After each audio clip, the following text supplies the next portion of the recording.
সালটা ছিল ১৯৮৬। ২৬ এপ্রিল রাত ১:২৩। চেরনোবিলের একটি পারমাণবিক বিদ্যুৎ কেন্দ্রের ঘটনা। চেরনোবিল হল ইউক্রেনের কিয়েভ ওব্লাস্টে অবস্থিত একটি পরিত্যক্ত শহর।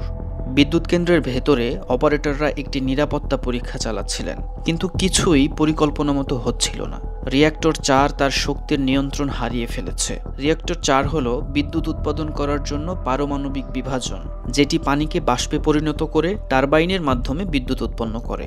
অপারেটররা চেষ্টা করছেন পরিস্থিতি নিয়ন্ত্রণে আনতে, কিন্তু তাদের প্রতিটি পদক্ষেপই যেন পরিস্থিতিকে আরও খারাপের দিকে ঠেলে দিচ্ছে। এবং তারপরই বিস্ফোরণ। এই বিস্ফোরণ শুধু একটি রিঅ্যাক্টরই ধ্বংস করেনি, বদলে দিয়েছিল পুরো বিশ্বকে। কিন্তু এই বিস্ফোরণের পেছনের আসল রহস্যটা কি? কেন ঘটেছিল এই দুর্ঘটনা?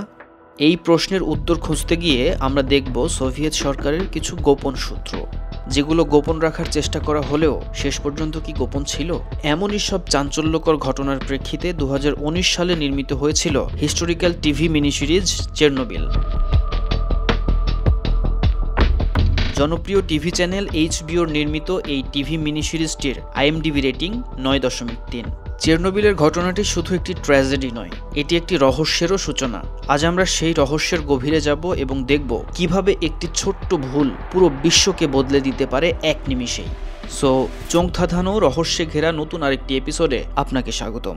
সিনেমাতালে আজ আমরা এক্সপ্লেইন করব ক্রেইগ ম্যাজিনের বহুল আলোচিত মিনি সিরিজ চেরনোবিল। টিভি সিরিজটির প্রতিটি সেকেন্ডে রয়েছে চাঞ্চল্যকর রহস্য, এবং পুরো গল্পটি বুঝতে হলে আপনাকে মনোযোগ দিয়ে দেখতে হবে। গল্পটি অনেক লম্বা, তাই পুরো ঘটনাটি আমরা আলোচনা করব 2টি পর্বে। তো স্বাগতম আপনাকে 2 পর্বের চেরনোবিল রহস্যের প্রথম পর্বে।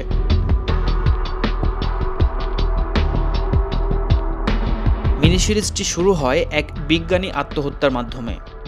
চেরনোবিল বিপর্যয়ের প্রায় 2 বছর পর সাবেক সোভিয়েত বিজ্ঞানী ভ্যালেরি লেগাসভ তার অ্যাপার্টমেন্টে বসে একটি টেপ রেকর্ডারে নিজের সাক্ষ্য রেকর্ড করছিলেন। তিনি আসলে ঘটনার সত্য প্রকাশ করার চেষ্টা করছিলেন, যা সরকার লুকিয়ে রেখেছে। রেকর্ডিং শেষ করার পর তিনি নিজের বিড়ালকে খেতে দেন এবং তারপরই নিজের অ্যাপার্টমেন্টেই আত্মহত্যা করেন। তারপর গল্পটি ফিরে যায় ফ্ল্যাশব্যাকে, অর্থাৎ ২৬ এপ্রিল ১৯৮৬ সালের চেরনোবিল নিউক্লিয়ার পাওয়ার প্ল্যান্টে। কিয়েভের উত্তরে প্রিপিয়াত শহরের পাশে চেরনোবিল নিউক্লিয়ার পাওয়ার প্ল্যান্টের রিঅ্যাক্টর নাম্বার ৪-এ গভীর রাতে একটি নিরাপত্তা পরীক্ষা চলছিল, কিন্তু অপারেটরদের ভুল, অব্যবস্থাপনা এবং রিঅ্যাক্টরের ডিজাইনের ত্রুটির কারণে ভয়াবহ এক বিস্ফোরণ ঘটে। বিস্ফোরণের সাথে সাথে ভয়ঙ্কর একটি নীল আলো চেরনোবিলের আকাশে ছড়িয়ে পড়ে এবং 1 সেকেন্ডের মধ্যে পুরো প্ল্যান্টে আগুন ধরে যায়। রাতের বেলা দুর্ঘটনার পরে ডেপুটি চিফ ইঞ্জিনিয়ার আনাতোলি দিয়াতলোভ ঘটনাটিকে একেবারেই গুরুত্ব সহকারে নেন না। তিনি মনে করেন এটি শুধুমাত্র একটি সাধারণ স্টিম এক্সপ্লোশন। তবে কিছু কর্মচারী যেমন আকিমভ এবং তোপতুনভ দ্রুত বুঝতে পারেন যে বিস্ফোরণের ফলে গ্রাফাইটের টুকরো বাইরে ছড়িয়ে পড়ে গেছে। গ্রাফাইট কেবলমাত্রই নিউক্লিয়ার রিঅ্যাক্টরের কোরে থাকে, তাই এটি স্পষ্ট যে রিঅ্যাক্টরের কোরই ফেটে গেছে। আকিমভ বলছিলেন রিঅ্যাক্টর আছে, শুধু কুলিং ওয়াটারটা দরকার। কিন্তু তোপতুনভ শিওর ছিল যে কোরই ফেটে গেছে। কিন্তু দিয়াতলোভ তাদের কথা শোনেন না এবং তাদেরকে রিঅ্যাক্টরে পানির পাম্প চালু করতে বাধ্য করেন, যা কেবল পরিস্থিতিকে আরও খারাপ করে তোলে। প্রিপিয়াত শহরের বেশিরভাগ মানুষ তখন ঘুমাচ্ছিল। তারা জানতই না যে একটি ভয়াবহ বিপর্যয় ঘটে গেছে।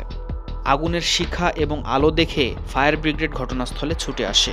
ফায়ার ফাইটার ভাসিলি ইগনাটেঙ্কো এবং তার সহকর্মীরা আগুন নেভানোর জন্য প্ল্যান্টে পৌঁছান। তারা বুঝতেই পারেননি যে তারা মারাত্মক তেজস্ক্রিয় রেডিয়েশনের সংস্পর্শে চলে এসেছে। একজন ফায়ার ফাইটার বিস্ফোরণের পরে ছড়িয়ে থাকা গ্রাফাইট টুকরো হাতে তুলে নেন এবং সঙ্গে সঙ্গে তার হাতও পুড়ে যায়। ফায়ার ফাইটারদের মধ্যে কেউ কেউ রেডিয়েশন পয়জনিংয়ের কারণে বমিও করতে শুরু করে দেয়। প্রচণ্ড রেডিয়েশনের কারণে বাতাস ভারী হয়ে যায় এবং এক ধরনের ধাতব স্বাদ অনুভূত হয়। এদিকে শহরের মানুষজন সেতুর উপর দাঁড়িয়ে বিস্ফোরণের আলোর শো দেখছিল, কিন্তু তারা জানতো না যে বাতাসে থাকা তেজস্ক্রিয় কণাগুলো তাদের শরীরের জন্য কতটা ক্ষতিকর। বিস্ফোরণের ঘটনাটা ধামাচাপা দেওয়ার জন্য প্ল্যান্টের উচ্চপদস্থ কর্মকর্তা ভিক্টর ভ্রুকানভ এবং অন্যান্য কর্মকর্তারা ঘটনাটিকে গোপন রাখার চেষ্টা করছেন, এবং সরকার এই বিষয়টিকে খুবই হালকাভাবে নিচ্ছে এবং বারবারই বিস্ফোরণের বিষয়গুলো এড়িয়ে যাওয়ার চেষ্টা করছে। তারা দ্রুত পরিস্থিতি নিয়ন্ত্রণে আনার জন্য ভুল তথ্য প্রদান করেন।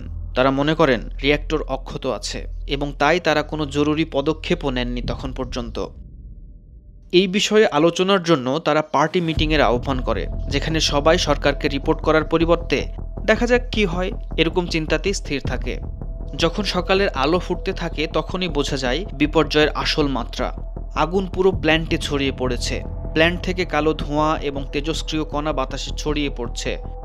শহরের লোকেরা তখনও জানে না তারা আসন্ন এক ভয়ানক বিপদে পড়তে যাচ্ছে। এদিকে কিয়েভে সোভিয়েত কর্তৃপক্ষ এখনও নিশ্চিত হতে পারছে না যে সিদ্ধান্ত কি নেওয়া উচিত।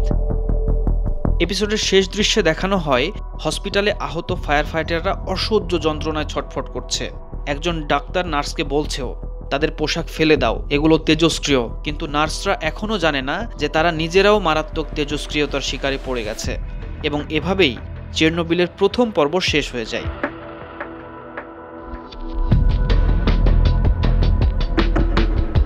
চেরনোবিলের দ্বিতীয় পর্ব শুরু হয় বিস্ফোরণের পরের দিন সকাল দিয়ে। প্রিপিয়াত শহরের বাসিন্দারা তখনও জানে না যে তারা ভয়ানক রেডিয়েশনের সংস্পর্শে চলে এসেছে। শিশুরা প্রতিদিনের মতো বাইরে খেলছে, লোকজন তাদের দৈনন্দিন কাজে ব্যস্ত।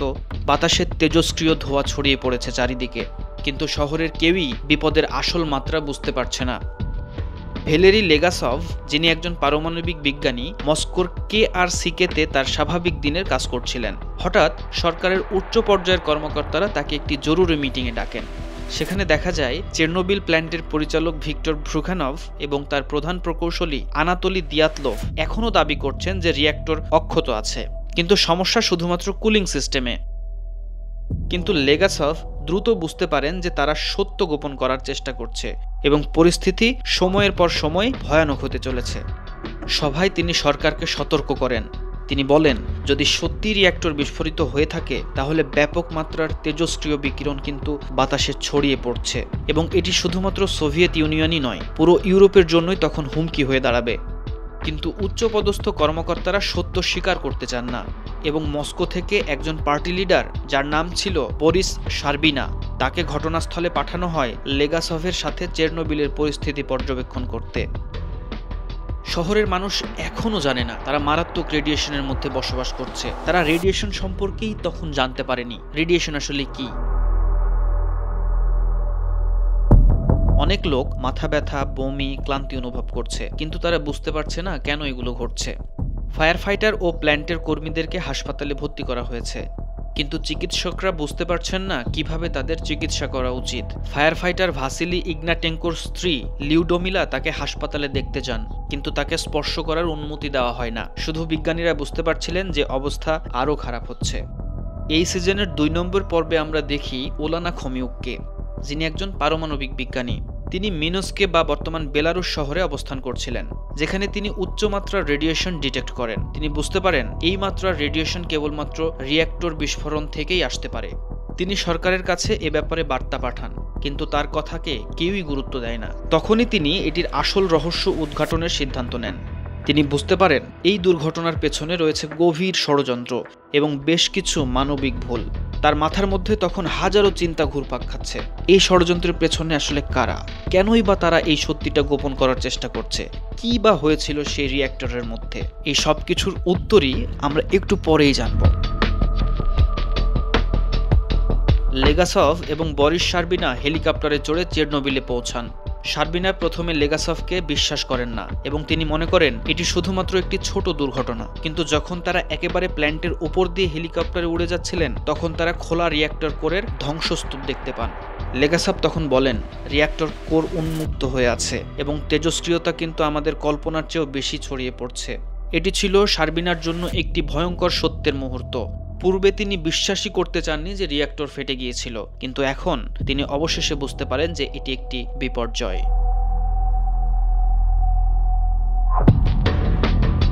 সোভিয়েত সরকার এতদিন ধরে এই বিপর্যয়ের আসল তথ্য গোপন করে রেখেছিল, কিন্তু এখন রেডিয়েশনের মাত্রা এতটাই বেশি যে তা আর লুকানো যাচ্ছে না। অবশেষে 27 এপ্রিল 1986, তার মানে বিস্ফোরণের একদিন পর, সিদ্ধান্ত নেওয়া হয় যে প্রিপিয়াত শহরকে পুরো খালি করে দেওয়া হবে। প্রক্রিয়াটি ছিল পুরোপুরি গোঁজামিল দেওয়া। জনগণকে বলা হয়েছিল এটি একটি সাময়িক স্থানান্তর মাত্র। যেহেতু সবার মধ্যে অস্থিরতা এবং অসুস্থতা দেখা দিচ্ছে, এই কারণে তাদেরকে স্থানান্তর করা হচ্ছে মাত্র, এবং তাদের জিনিসপত্র সঙ্গে নেওয়ার দরকার নেই বলে তাদেরকে আশ্বাস দেওয়া হয়েছিল এবং বলা হয়েছিল তারা দ্রুতই আবার সেই জায়গায় পুনরায় ফিরে আসবে। 27 এপ্রিল 1986, সময় দুপুর 2টা। 1200টি বাসে করে পুরো শহর খালি করে ফেলা হয়। কেউই জানতো না যে তারা আর কখনোই এই শহরে ফিরে আসতে পারবে না। এই পর্বের শেষে আমরা দেখি বাসের লাইন শহর ছাড়ছে আর চারপাশে ভয়াবহ নীরবতা নেমে আসছে।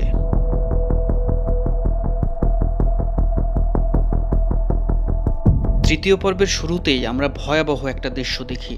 হাসপাতালে থাকা তেজস্ক্রিয় রেডিয়েশনে আক্রান্ত ফায়ার ফাইটারদের অবস্থা দুর্বিষহ। ভাসিলি ইগনাটেঙ্কো এবং অন্যান্য ফায়ার ফাইটাররা মস্কোর হাসপাতালে ভর্তি, কিন্তু তাদের অবস্থা ভয়ানকভাবে খারাপ হচ্ছে। তাদের ত্বক পুড়ে যাচ্ছে, শরীর ফুলে উঠছে, বমি হচ্ছে, হাড়ের মজ্জা পর্যন্ত ধ্বংস হয়ে যাচ্ছে। তাদের স্ত্রী ও পরিবার তাদের দেখতে আসছে, কিন্তু রেডিয়েশনের কারণে দূরত্ব বজায় রাখতে বলা হয়েছে।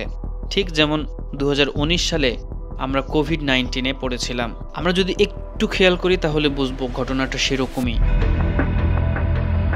কিন্তু রেডিয়েশনের মাত্রা এতটাই বেশি ছিল, কোভিডকেও হার মানিয়ে ফেলেছিল। যাই হোক, গল্পে ফিরি। ভাসিলির স্ত্রী লিউডমিলা জোর জবরদস্তি করে ভাসিলির কাছে চলে আসেন এবং তাকে স্পর্শ করে ফেলেন, যা ভবিষ্যতে তার নিজের জন্য মারাত্মক পরিণতি ডেকে আনে। এই দৃশ্যগুলোতে দেখানো হয় তেজস্ক্রিয়তার ভয়াবহ প্রভাব এবং অসহায় মানুষগুলির করুণ পরিণতি। আসলে এটি না দেখলে বোঝানো সম্ভব না যে সেই ভয়াবহতা কিরকম ছিল।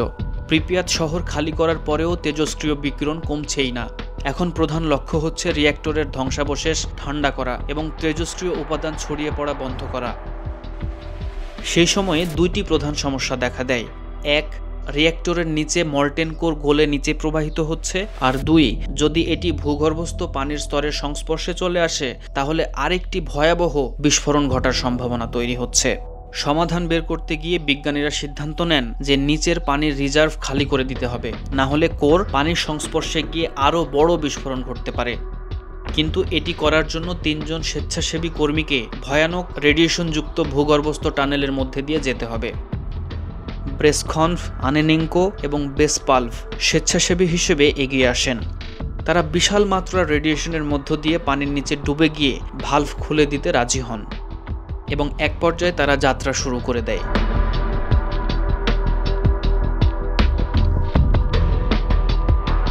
যাত্রার সময় তাদের ফ্ল্যাশলাইট নিভে যায়, যা পরিস্থিতিকে আরও ভয়ঙ্কর করে তোলে। শেষ পর্যন্ত তারা সফল হন এবং পরবর্তী সম্ভাব্য বিস্ফোরণ ঠেকাতে সম্ভব হন। কিন্তু এই মিশনের কারণে তারা কিন্তু ভয়াবহ তেজস্ক্রিয়তার শিকারে পড়ে যান। বিজ্ঞানী উলানা খোমিউক বুঝতে পারেন যে চেরনোবিল দুর্ঘটনা কেবলমাত্র অপারেটরদের ভুলের কারণে হয়নি, বরং রিঅ্যাক্টরের ডিজাইনেও সমস্যা ছিল। তিনি হাসপাতালে গিয়ে তোপ্তুনভ এবং আকিমভের সাক্ষাৎকার নেওয়ার চেষ্টা করেন। তারা ধীরে ধীরে বলেন, আমরা নিয়ম মেনেই কাজ করেছিলাম, কিন্তু রিঅ্যাক্টর আমাদের কথা শোনেনি।